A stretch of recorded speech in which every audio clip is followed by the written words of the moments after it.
हम लोग डिस्कस करेंगे relation between drift velocity and relaxation time. इससे पहले लेक्चर में हम लोग रिलैक्सेशन टाइम के बारे में डिस्कस कर चुके थे। हम लोग रिलेशन निकालेंगे ड्रिफ्ट वेलोसिटी और रिलैक्सेशन टाइम के बीच। Relation between drift velocity and relaxation time. माना कोई कंडक्टर है जिसकी लेंथ कितनी है L। इसके दोनों सिरों पर हमने क्या किया, पोटेंशियल अप्लाई कर दिया। पोटेंशियल कितना है B, पॉजिटिव एंड नेगेटिव। एक एंड पॉजिटिव हो गया और दूसरा नेगेटिव चार्ज। अब इस कंडक्टर के अंदर हमें पता है कि कंडक्टर के अंदर नंबर ऑफ फ्री इलेक्ट्रॉन्स बहुत सारे होते हैं। ऑलरेडी पहले से ही उसके अंदर नंबर ऑफ फ्री इलेक्ट्रॉन्स बहुत ज़्यादा होते हैं, नियर अबाउट 10⁻29 के आसपास। तो अब क्या होगा, यहाँ पहले जिस समय कोई भी पोटेंशियल अप्लाई नहीं किया जाता है इस कंडक्टर के बोथ एंड्स पर, तब तक क्या होता है, इन इलेक्ट्रॉन्स की नेट वेलोसिटी जो होती है वो क्या होती है, 0 होती है। क्योंकि ये रैंडमली मोशन करते रहते हैं, इनकी कोई एक पर्टिकुलर डायरेक्शन में कोई भी वेलोसिटी नहीं होती है। तो ये एक दूसरे को इफेक्ट को क्या करते रहते हैं, उस टाइम पे कैंसिल आउट करते रहते हैं और नेट वेलोसिटी जब मिलती है वो क्या होती है, 0 होती है।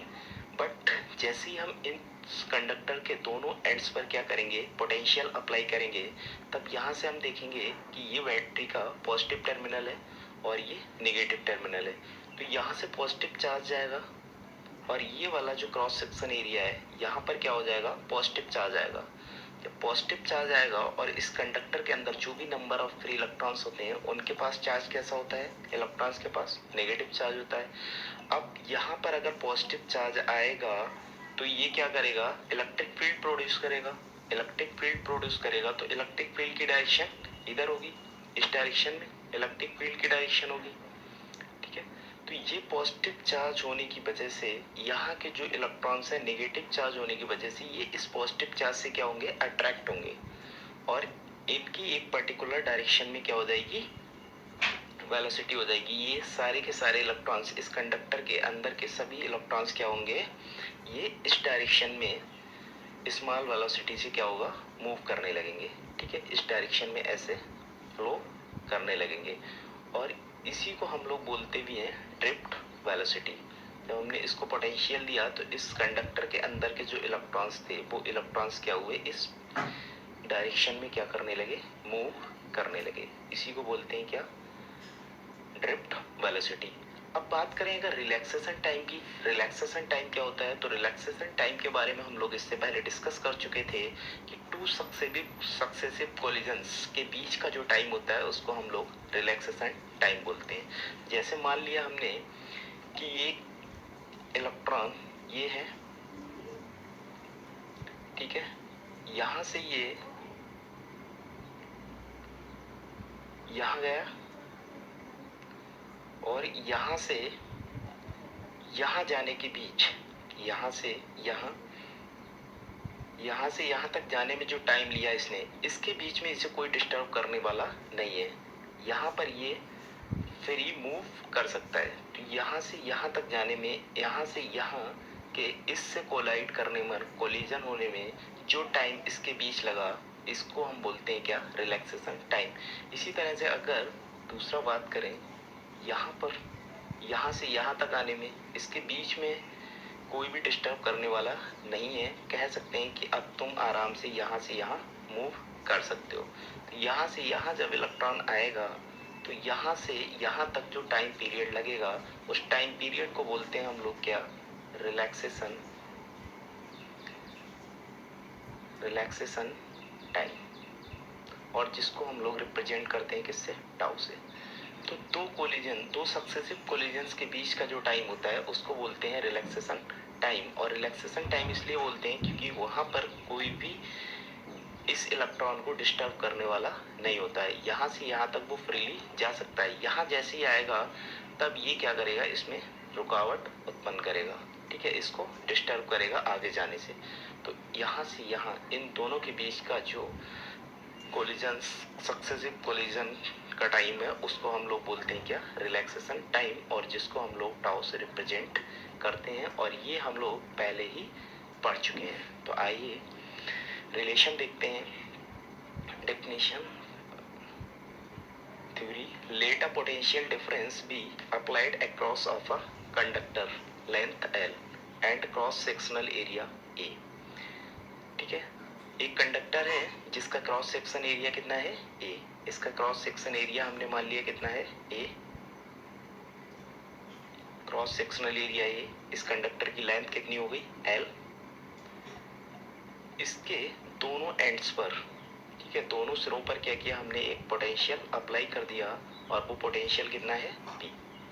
ठीक है, तो अब हमने जब पोटेंशियल अप्लाई किया देन क्या होगा, पोटेंशियल अप्लाई करते ही क्या होगा, यहाँ पर इलेक्ट्रिक फील्ड प्रोड्यूस हो जाएगा।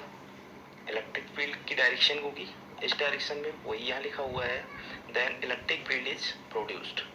ठीक है, जब इलेक्ट्रिक फील्ड प्रोड्यूस हो जाएगा तब इन इलेक्ट्रॉन्स पे क्या होगा, ये इलेक्ट्रॉन्स क्या होंगे, उसके कारण एक्सेलरेट होंगे, इनको एनर्जी मिलेगी। ठीक है, एनर्जी मिलेगी तो एनर्जी मिलने पे ये क्या होंगे, एक्सेलरेट होंगे। ठीक है, electric field is produced due to which electrons are accelerated. ठीक है, तो एक्सेलरेटेड होंगे यानी कि इन पे फोर्स लगेगा। ठीक है, तो फोर्स क्या होता है, F is equal to M A, यानी कि एक्सेलरेशन क्या हो जाएगा, A is equal to F upon M, ये एक्सेलरेशन हो जाएगा। F क्या है, फोर्स।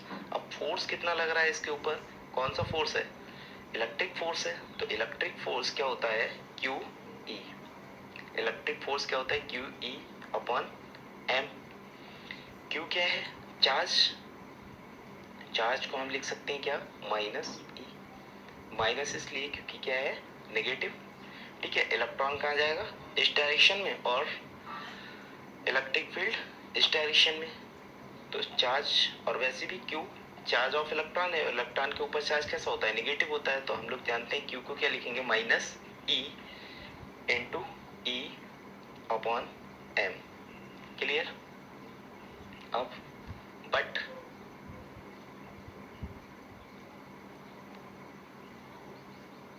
वाई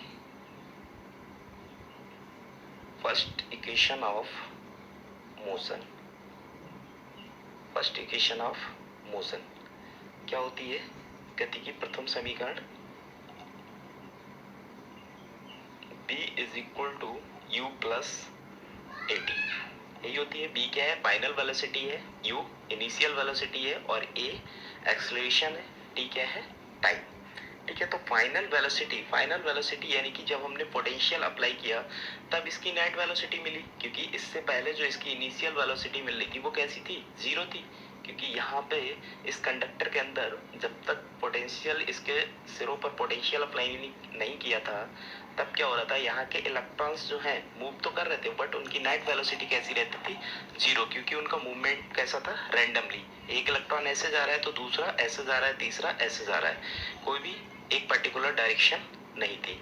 तो उस समय इनिशियल वेलोसिटी क्या थी, जीरो। फाइनल वेलोसिटी कब मिली, जब हमने पोटेंशियल अप्लाई किया दोनों सिरों पर, यानी कि ये हो जाएगा क्या, पोटेंशियल डिफरेंस, इनिशियल वेलोसिटी क्या थी, जीरो, प्लस ए क्या है, एक्सेलरेशन, और एक्सेलरेशन हम लोग निकाल चुके हैं क्या, A is equal to minus E upon M, यानी कि यहाँ पे हम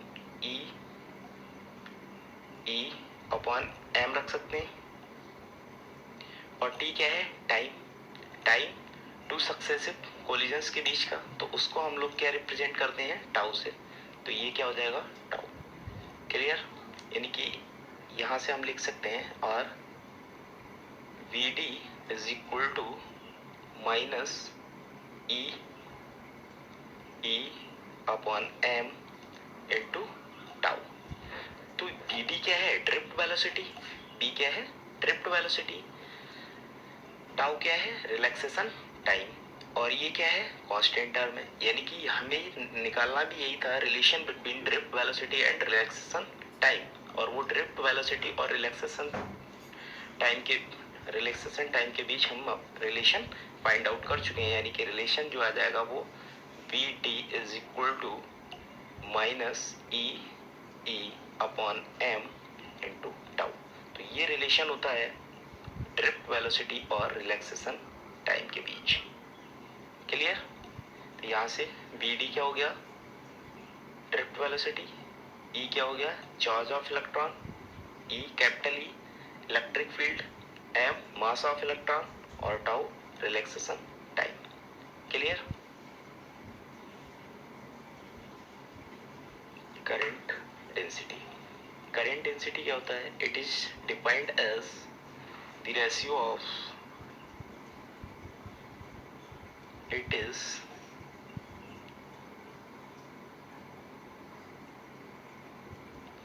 defined as the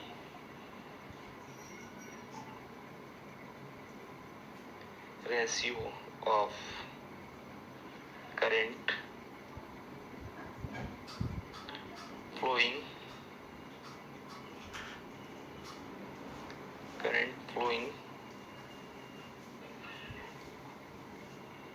through a conductor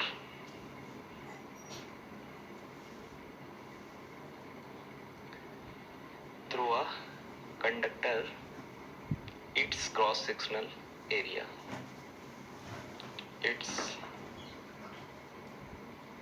cross sectional area।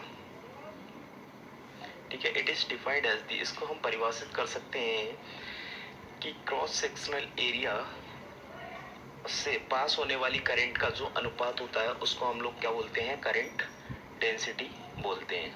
Clear? ठीक है, it is defined as the ratio of current flowing through a conductor to its cross sectional area. जैसे कि अगर बात करें तो मान लिया ये कोई कंडक्टर है हमारे पास, ये कोई कंडक्टर है जिसका क्रॉस सेक्शन एरिया क्या है, ए है। ठीक है, ये मैंने मान लिया यहाँ पर क्रॉस सेक्शनल एरिया, यहाँ से कितनी करंट फ्लो कर रही है। ठीक है, यहाँ से कितनी करंट फ्लो कर रही है, माना आई करंट फ्लो कर रही है और इसका क्रॉस सेक्शन एरिया कितना है, ए। क्लियर?